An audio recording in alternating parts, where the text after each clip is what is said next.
इस जनसभा में हमारे साथ उपस्थित हमारे भारतीय जनता पार्टी के बहुत ही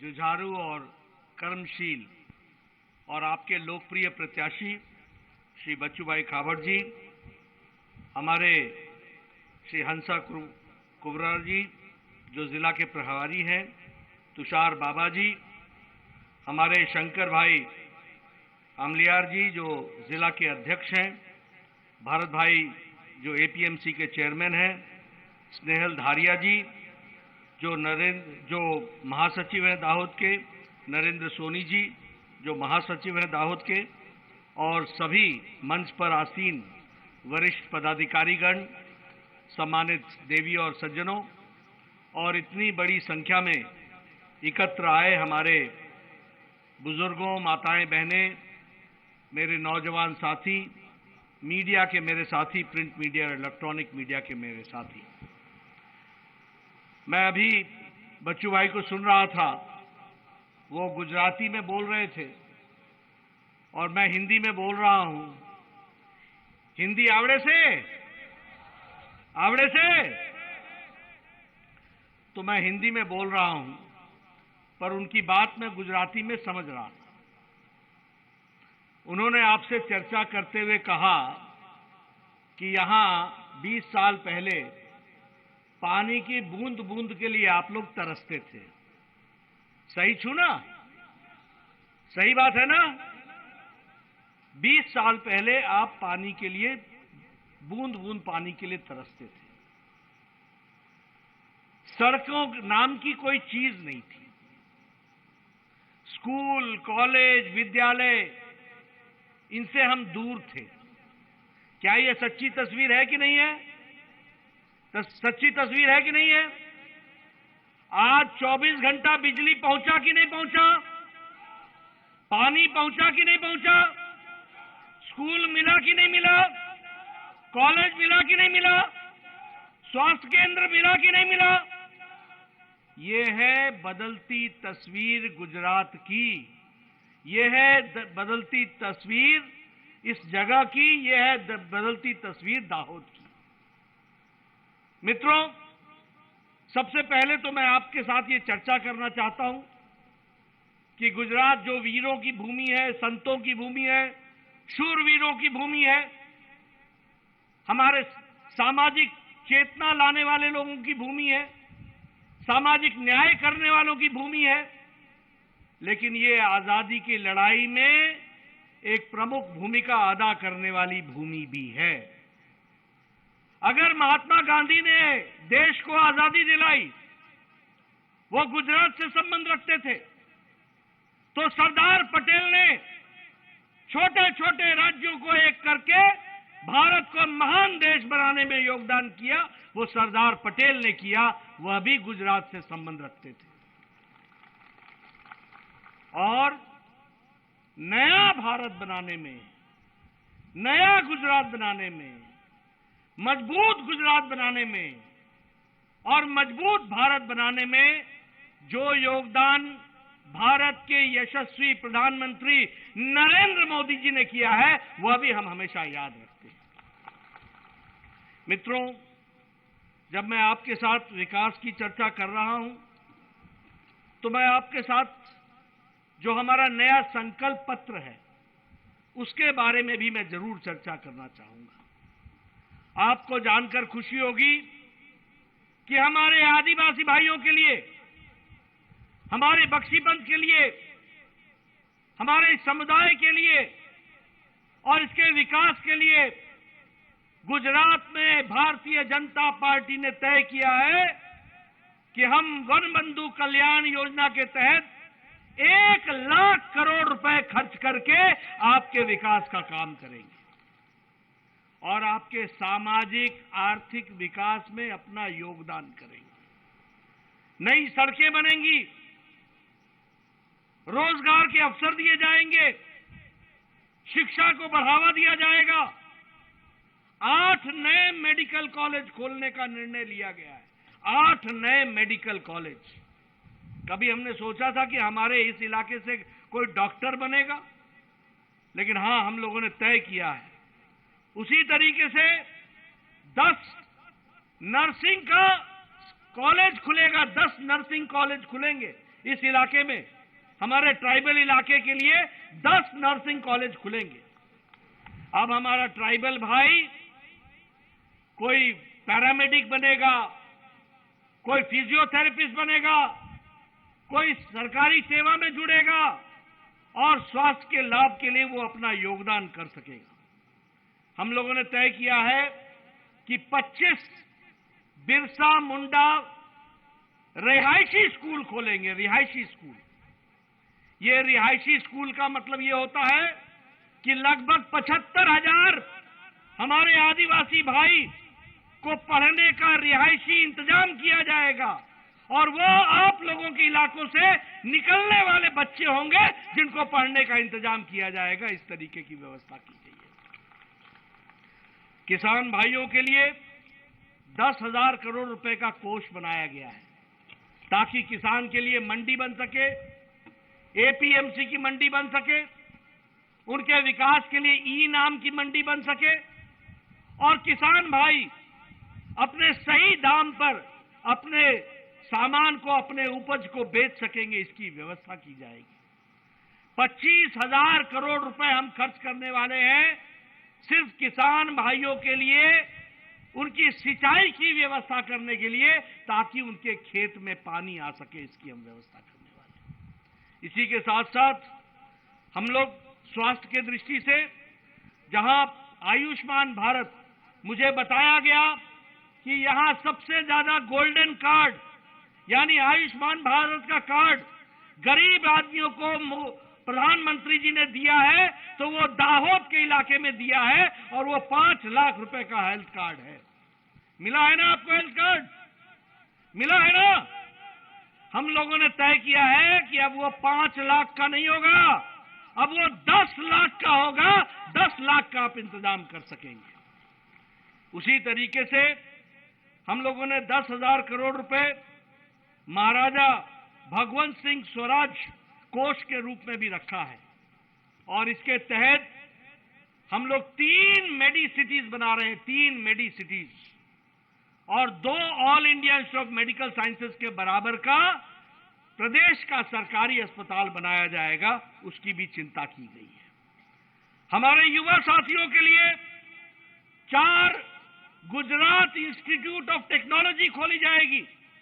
इंडियन इंस्टीट्यूट ऑफ टेक्नोलॉजी के तहत अब हमारे सामने बैठा हुआ नौजवान भी आगे चल करके गुजराती भाषा में इंजीनियरिंग पढ़ करके इंजीनियर बन सकेगा। इस तरीके की व्यवस्था की जाएगी।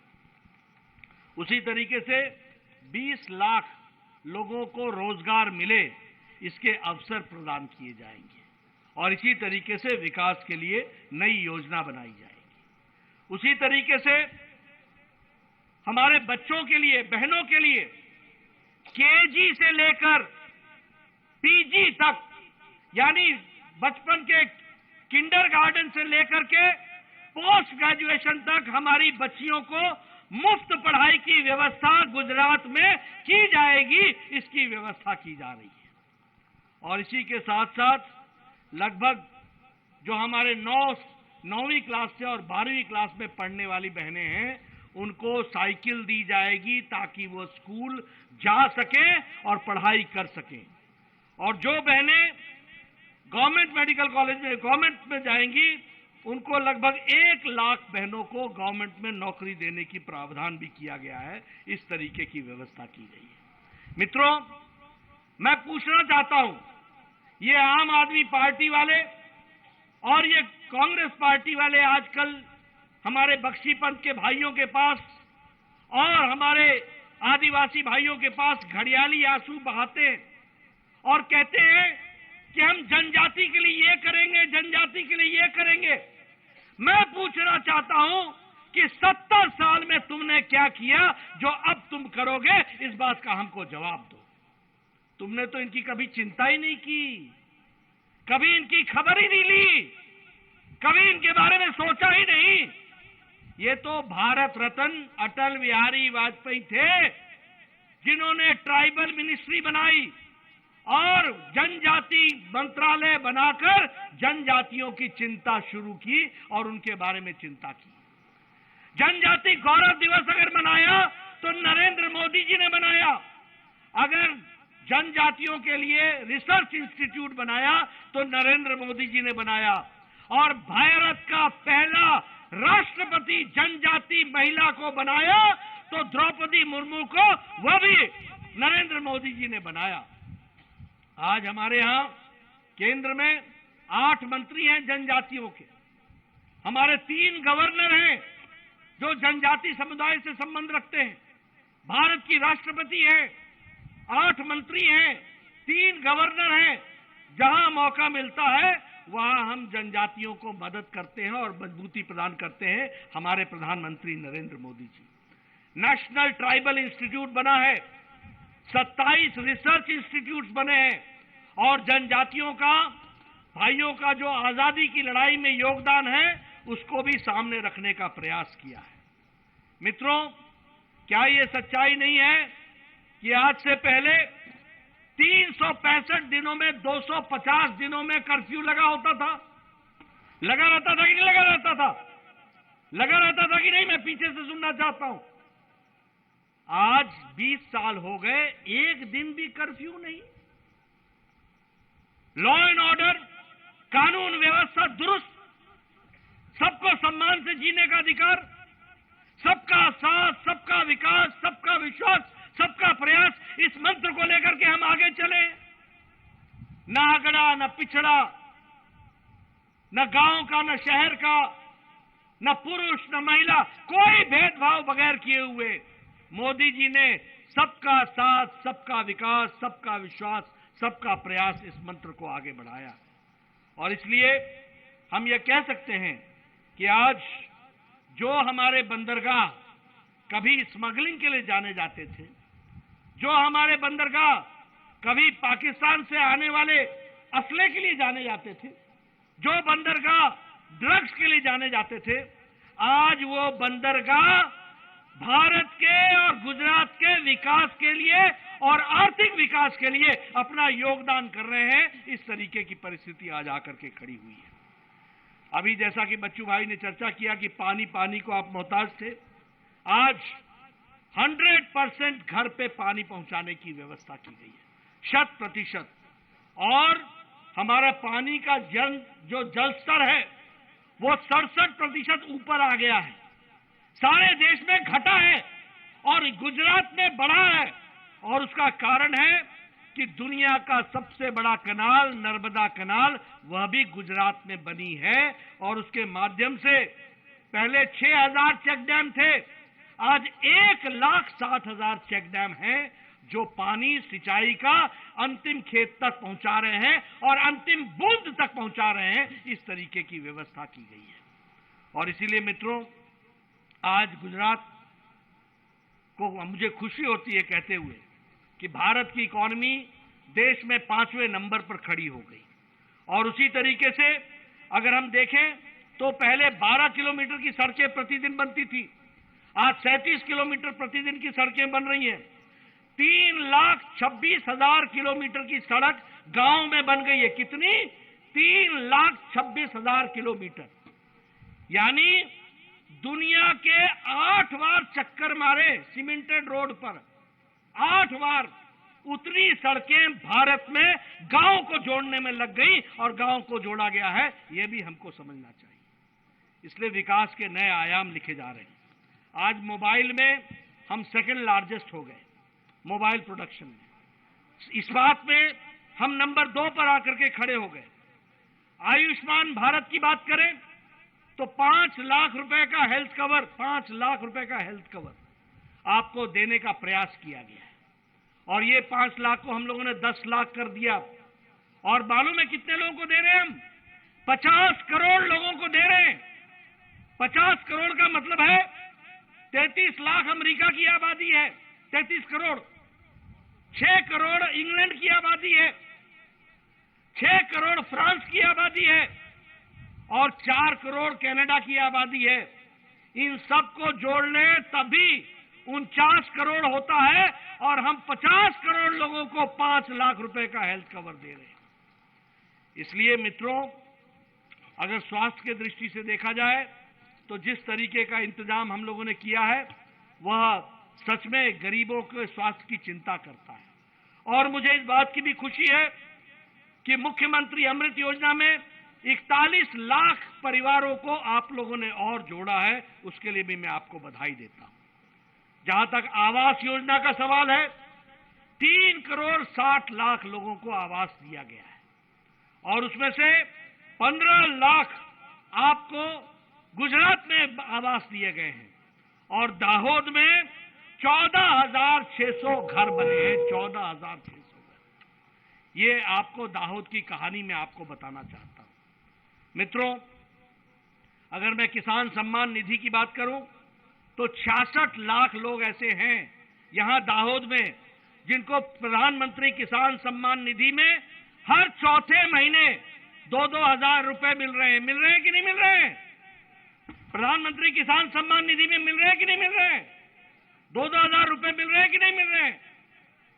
और यह इनकी संख्या 11 करोड़ 78 लाख है और गुजरात में 66 लाख किसान हैं और 44,000 किसान दाहोद में हैं जिनको 2-2 हजार रुपए हर चौथे महीने मिल रहा है। अगर उज्ज्वला योजना की बात करें, उजाला योजना की बात करें, हर दृष्टि से गुजरात के विकास के लिए एक नई योजना बनी है। मित्रों, मैं यहां एक बात और आपको कहना चाहता हूं। आज जब मैं गरीब कल्याण अन्न योजना की चर्चा करता हूं तो लगभग 80 करोड़ जनता ऐसी है जिसको गरीब कल्याण अन्न योजना में उनको 2 वक्त की रोटी का इंतजाम मिल रहा है और गुजरात में 3 करोड़ ऐसे लोग हैं जिनको ये व्यवस्था दी गई है। और इस तरीके से आपको 2 वक्त के भोजन का इंतजाम करके भारत की गरीबी को 1% से नीचे लाने का काम हमारे यशस्वी मुख्यमंत्री, हमारे यशस्वी प्रधानमंत्री श्री नरेंद्र मोदी जी ने किया है। यह हमको ध्यान में रखना चाहिए। मित्रों, ये चुनाव की वेला है।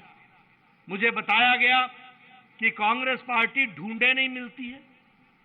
मुझे बताया गया कि आजकल नया नया जोश आम आदमी पार्टी को आया है। मैं एक ही बात करना चाहता हूं आपको, ये ऐसी पार्टियां हैं जो सिर्फ चुनाव में दिखती हैं और चुनाव के बाद ये गायब हो जाती हैं। उसके बाद सेवा करने के लिए मिलते हैं तो सिर्फ बच्चू भाई आपको मिलते हैं। ये भी आपको याद रखना चाहिए।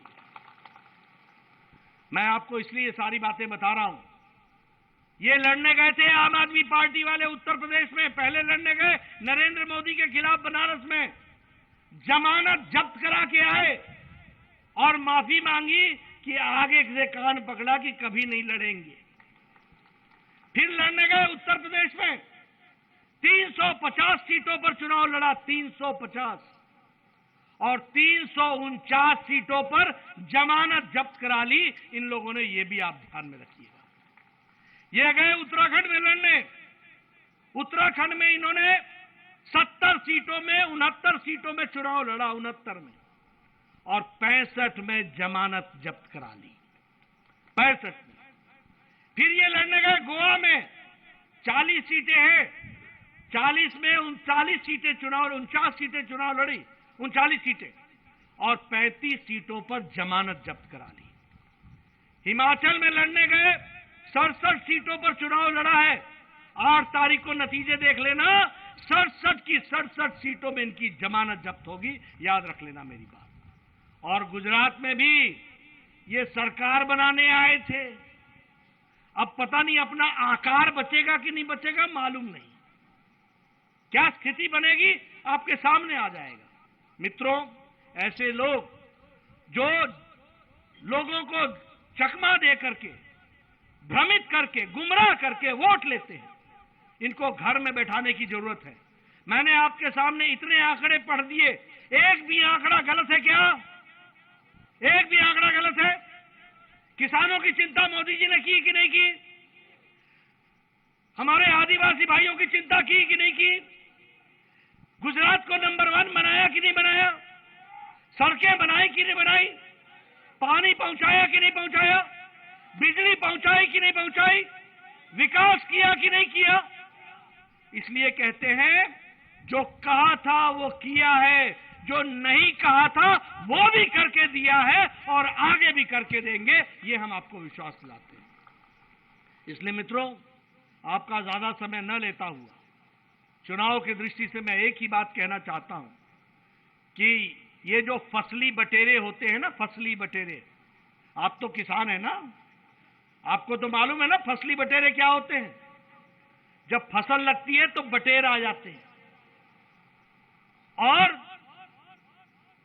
खेत को खराब करके और अपना अनाज लेकर के चल देते हैं, फिर नहीं मिलते ये। और फिर फसल लगाता कौन है? किसान। पानी कौन देता है? किसान। आपको विकास कौन कराता है? बीजेपी। आपके विकास के लिए कौन लगती है? बीजेपी। 24 घंटे कौन आपके साथ रहता है? बच्चू भाई। रहते हैं कि नहीं रहते हैं? रहते हैं कि नहीं रहते हैं?